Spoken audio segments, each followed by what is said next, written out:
دوسرا آپشن پھر یہ ہے کہ اگر وہ قابو میں نہیں آ رہا ہے آپ کے، بھاگ رہا ہے ادھر ادھر، اور تو پھر شوٹ بھی کیا جا سکتا ہے اس کو. اور اکنامیکلی بھی آپ کو وہ اس لیے سستا پڑتا ہے کہ اس میں گوشت نکلتا بہت ہے. سمجھتے ہو؟ کٹا جو ہے نا، کٹے کو تو بولتے ہی، کسی موٹے آدمی کو کٹا تو بولتے ہیں. اونٹ کو ذبح کرنے جا رہے ہیں، اونٹ نے یہاں سے اٹھایا اس کو، ادھر سے اٹھا کے نا لٹکا کے ادھر لے جا کے رکھ دیا. بڑا تمیز کا اونٹ تھا وہ، تو اس کو گولی سے شوٹ کرے، لیکن وہ گولی کا شوٹ سے اگر مر گیا تو حلال نہیں ہوگا. مفتی طارق مسعود کے بیانات کے لیے مفتی صاحب کے آفیشیل چینل مفتی طارق مسعود سپیچز کو سبسکرائب کریں. بھائی قربانی سے متعلق کچھ مسائل سن لیں. پہلی بات، بھینس کی قربانی واجب ہے، اس پر میں بیان میں آج ڈیٹیل میں بتا چکا ہوں، ٹھیک ہے نا. نمبر 2، گھر کے سربراہ کی طرف سے ہے، سب کی طرف سے ہوگی یا نہیں ہوگی، یہ مسئلہ بھی مدلل بیان کر چکا ہوں. تیسری بات، بھینس کی قربانی بھی آج کل ایک اختلافی مسئلہ ہے. بھینس کی قربانی پر اجماع رہا ہے، اب اختلاف ہو گیا اس میں. پہلے اہل حدیث حضرات بھی اس کو جائز ہی سمجھتے تھے، بلکہ ہم بچپن میں اہل حدیث حضرات سے پوچھتے تھے کہ اگر ہر مسئلہ قرآن و حدیث میں ہونا ضروری ہے تو بھینس کی قربانی کو تم کیوں جائز کہتے ہو؟ بھینس کا تو ذکر ہی نہیں ملتا. تو یہ تو ہم ان کو حجت تمام کرنے کے لیے کہتے تھے کہ ہر مسئلے کا آپ کہتے ہو نا قرآن حدیث میں صراحتاً ذکر ہونا چاہیے. بھائی صراحتاً ہر مسئلے کا ذکر نہیں ہوتا. تو پھر ہم ان سے پوچھتے تھے بچپن میں کہ پھر آپ بھینس کی قربانی کو جائز کیوں کہتے ہو؟ تو وہ نہیں جواب ہو. اب کیا ہے کہ اب ہم دیکھ رہے ہیں ایسے اہل حدیث ہیں جو کہہ رہے ہیں بھینس کی قربانی جائز نہیں ہے. تو یہ مسئلہ بعد میں چینج ہوا ہے. تو خوب سمجھ لیں، بھینس کی قربانی کو ہم جائز کیوں قرار دیتے ہیں. اس کی وجہ یہ نہیں ہے کہ ہم بھینس کو گائے پر قیاس کرتے ہیں.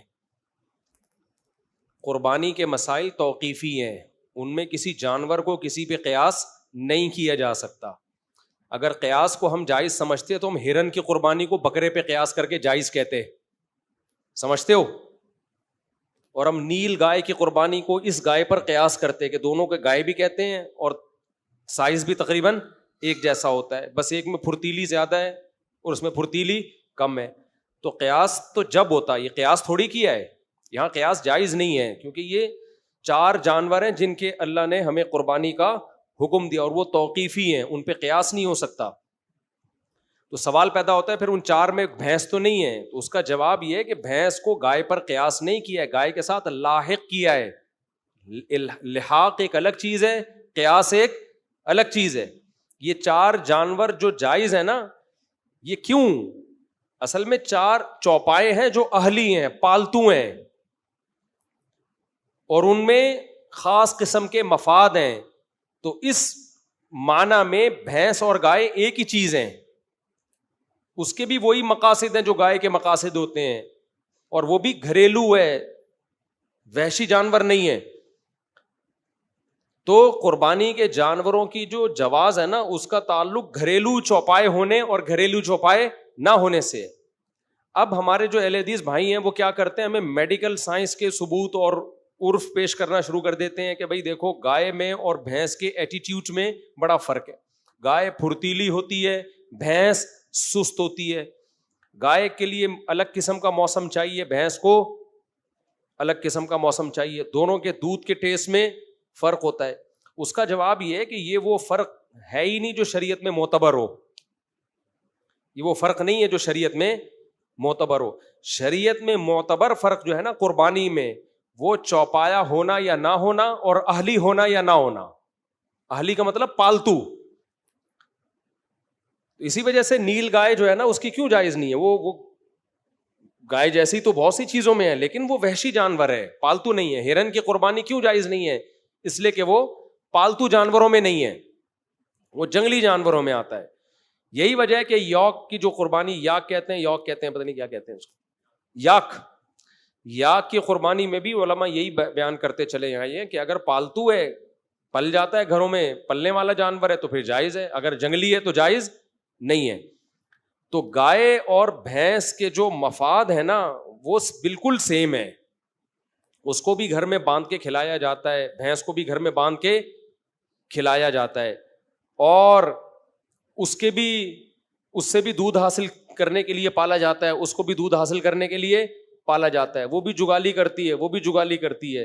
تو ہم نے ایسا نہیں کیا کہ بھینس کو گائے پر قیاس کی ہے, ہم نے کہا گائے کا جب شریعت نے اجازت دی ہے تو بھینس اس اجازت میں خود بخود داخل ہے. اس کی ایک مثال دیتا ہوں. قرآن کہتا ہے ماں باپ کو اف مت کرو, ہے نا. اب کوئی کہ گالیاں دینا جائز ہے, اور گالیوں کو میں قیاس کر رہا ہوں اف پر, سوری گالیاں دینا بھی حرام ہے, گالیوں کو میں قیاس کر رہا ہوں اف پر, کہ جب اف کہنا حرام ہے تو اس پر قیاس کر کے میں نے کہا کہ گالیاں دینا بھی کیا ہے, حرام ہے. ہم کہیں گے گالیوں کو اف پر قیاس نہیں کیا جائے گا, گالیاں اف کے حکم میں داخل ہیں, کیونکہ اف سے لفظ اف مراد نہیں ہے.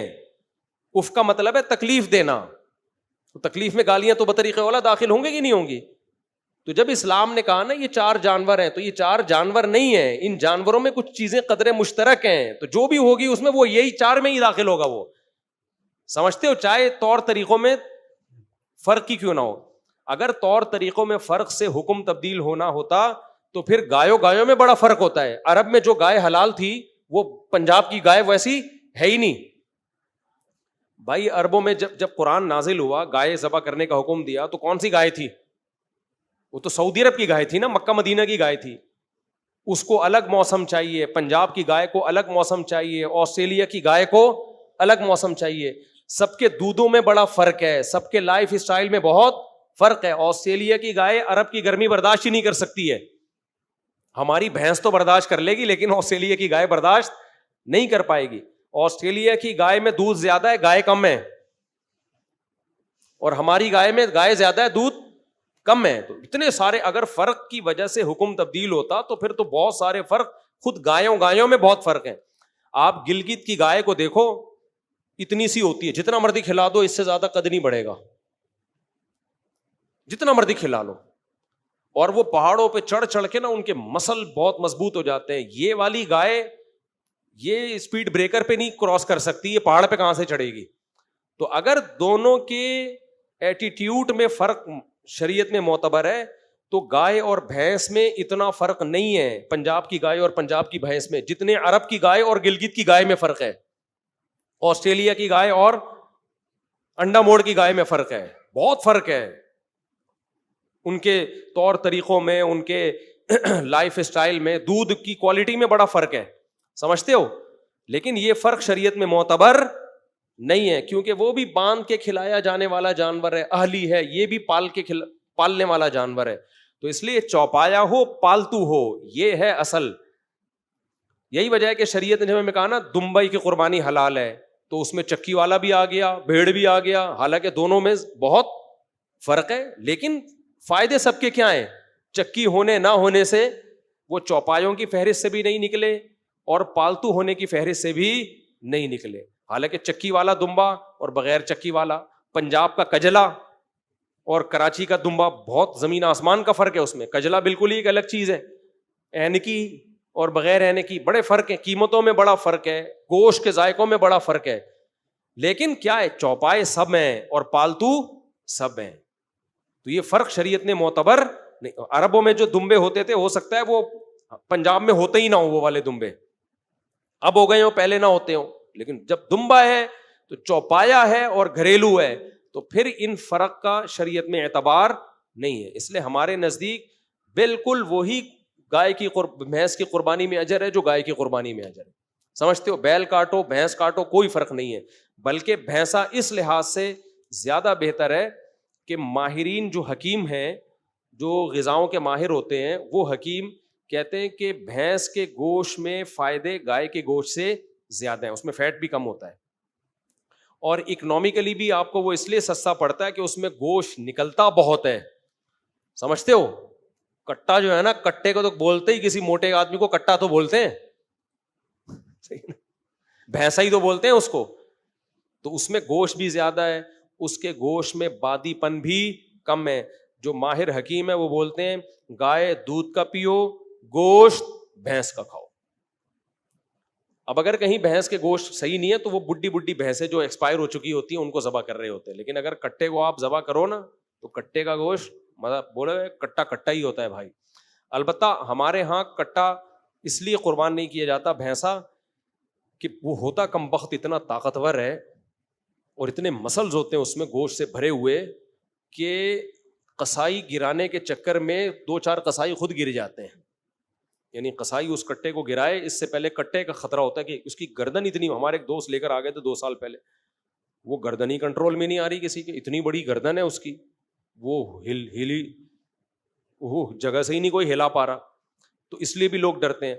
تو اس صورت میں شریعت کا مسئلہ یہ ہے کہ اگر جانور گرانا آپ کے لیے بہت مشکل ہو رہا ہے اور اس میں ڈر ہے کہ لوگوں کو نقصان نہ پہنچائے. آپ دیکھو نا ویڈیوز آ رہی ہوتی ہیں, گائے یہاں سے بھاگی تگڑ 5-6 بچوں کو پیلتی ہوئی نکل گئی, بیل بھاگا بے قابو ہو گیا. قربانی میں ایسا ہوتا ہے. ہمارے ایک دوست نے بتایا کہ ہم ایک بیل لے کر آئے, اتنا تگڑا بیل تھا وہ کسی کو قریب نہیں آنے دے رہا تھا, بس جو قریب آیا اٹھا کے کک مارتا تھا نا. تو کہہ رہے ہیں بڑا ایکسپرٹ کسائی لے کر آئے, کسائی شو بھی بہت مارتے ہیں آج کل نا. تو کہہ رہے ہیں ہم نے ان کو بولا کہ بھائی یہ بہت خطرناک بیل ہے, اس کو ذرا احتیاط. اس نے کہا ابے جا, ہم بڑے بڑے بیلوں کو ہم نے گرایا, یہ کس کھیت کی مولی ہے. تو وہ مجھے کہنے لگے میں نے اس کو بہت سمجھایا یار تھوڑا احتیاط سے قریب. اس نے کہا ابے جا. کہہ رہے ہیں یہ بات ہو رہی ہے, میں نے دیکھا کسائی نظر نہیں آ رہا, بیل کے قریب گیا نا رسا وسا کھولنے ذبح کرنے کے لیے. کہہ رہے ہیں میں نے کہا پتہ نہیں, دیکھا وہ ادھر پڑا ہوا ہے. کہہ رہے ہیں باتوں باتوں میں بیل نے گھما کے جو فلائنگ کک ماری ہے نا, پتہ ہی, اور کک مار کے بیل ایسے کھڑا ہوا ہے جیسے کچھ ہوا ہی نہیں. اس کا روز کا کام ہے, ڈیلی کا کام ہے. کہہ رہے میں دیکھ رہا ہوں وہ قصائی وہاں پڑا ہوا ہے. تو فنڈر گیری اچھی نہیں ہوتی. تو ایسا کوئی ڈینجرس قسم کا خطرناک قسم کا بیل ہو تو پہلا کام یہ کر سکتے ہیں, بجائے تماشا محلے میں بنانے کے نا, وہ بھاگ رہا ہے, رسے توڑ رہا ہے, 5-6 بندوں کو اٹھا کے پٹک رہا ہے, تو ایسے موقع پہ بہتر یہ ہے کہ 2 دھاری چھری لے کے نا اس کی گردن پہ کھڑے کھڑے ہی اس کو مار دیں گردن. سمجھتے ہو 2 دھاری چھری کیا ہوتی ہے, آرام سے گھس جاتی ہے وہ. تو اس کو آپ کھڑے کھڑے ہی باندھ کے نا اس کو اس کی گردن پہ چھری گھسا دیں. اس سے جب بلیڈنگ ہوگی بہت زیادہ تو نیچے گرے گا, پھر پراپر ذبح کر دیں اس کو. یہ سب سے بہتر طریقہ ہے. لوگ شوٹ کرتے ہیں گولی سے شوٹ کرنے کے بجائے اس طرح سے کریں, کیونکہ اس میں بلیڈنگ زیادہ ہے. جانور حلال کرنے کا ایک بڑا مقصد ہے اس کا خون جسم سے باہر نکل جائے. تو گولی میں وہ کام پراپر وے میں ہوتا نہیں اور تکلیف بھی زیادہ ہوتی ہے جانور کو. دوسرا آپشن پھر یہ ہے کہ اگر وہ قابو میں نہیں آ رہا ہے آپ کے, بھاگ رہا ہے ادھر ادھر, اور تو پھر شوٹ بھی کیا جا سکتا ہے اس کو. تو اس کو گولی سے شوٹ کریں, لیکن وہ گولی کا شوٹ سے اگر مر گیا تو حلال نہیں ہوگا. جب گر جائے پھر جا کے اس کو ذبح کر دیں. البتہ گولی اگر دھاری دار ہے, دھاری کا مطلب بلیڈ ہے اس کے آگے, تو پھر بسم اللہ اللہ اوپر پڑھ کے اگر آپ نے گولی چلائی اور وہ دھار لگ گئی اس کے اندر, تو بھی گرے گا تو آپ پر ذبح کرنا واجب ہے. لیکن آپ کے پہنچنے سے پہلے اگر مر گیا تو پھر حلال ہے وہ. سمجھتے ہو, تیر کا شکار ہو گیا یا گولی کا ہو گیا, تو گولی اگر نوک والی دھار والی ہے, کلاشن کوف کی یا ٹی کی گولی نوک والی نہیں ہوتی, آگے سے نوک تو ہوتی ہے مگر دھار نہیں ہوتی اس کی, بالکل ایسے سوئی ہو نا, بالکل گھب جائے اس طرح سے, تو پھر حلال ہوگا, ورنہ حلال نہیں ہوگا. تو جانور اگر قابو میں نہیں آ رہا ہے تو پھر اس کو قابو میں لانے کے لیے یہ ہیلا اور طریقہ اختیار کیا جا سکتا ہے. لوگ کہتے ہیں ظلم ہوگا جانور کے اوپر. او بھائی, وہ جو ظلم کر رہا ہے آپ کے اوپر, آپ اس کو قربان کرنے کے لیے لائے تھے اور اس نے گلی محلے کے 5-6 بچے قربان کر دیے. یہ کون سا کوئی ٹانگ لے کے بیٹھا ہوا ہے, کوئی گھٹنا لے کے بیٹھا ہوا ہے. بقرعید میں یہی رپورٹیں آ رہی ہوتی ہیں, پھر یوٹیوب پہ اتنی ویڈیوز آئی ہوئی ہوتی ہیں. وہ ایک تو میں نے دیکھی, اونٹ کو ذبح کرنے جا رہے ہیں, اونٹ نے یہاں سے اٹھایا اس کو, ادھر سے اٹھا کے نا لٹکا کے ادھر لے جا کے رکھ دیا. بڑا تمیز کا اونٹ تھا وہ. میں نے کہ اس اونٹ کو سلام ہے, کچھ بھی نہیں کیا, یوں اٹھایا اس کی اوقات دکھانے کے لیے نا, کہ 2 ٹکے کے آدمی نہیں ہے, تو میرے کو حلال کرنے آیا. یوں اٹھا کے بندہ یہاں رکھ دیا. اب وہ اگر سر سے ہی پکڑ لیتا تو رکھ تو دیتا, رکھ تو پھر بھی دینا تھا. کھانا اونٹ گوشت تھوڑی کھاتا ہے, رکھ دینا تھا. مگر وہ بیچارہ پھر کہیں رکھنے کے قابل رہتا نہیں, اس کو صرف قبر میں ہی رکھا جاتا. وہ تو شکر ہے یہاں سے اٹھایا. تو اتنا یہ اس ٹائپ کی چیزیں ہو رہی ہیں, تو ایسے موقع پہ شریعت کی سہولت سے فائدہ اٹھانا چاہیے. تو ایسا کوئی تگڑا جانور ہے قابو میں نہیں آ رہا تو تماشے نہ بناؤ بھائی. گلی محلے میں لوگوں کی چیزیں ٹوٹ رہی ہیں, پھوٹ رہی ہیں, مر رہے ہیں لوگ, تو پھر تماشا بنتا ہے, دیکھو یہ مسلمان لوگ کیا کر رہے ہیں. تو ایسے موقع پہ اس کا فائدہ اٹھایا جائے کہ شریعت کی گنجائش سے. ایک بات تو یہ ہو گئی.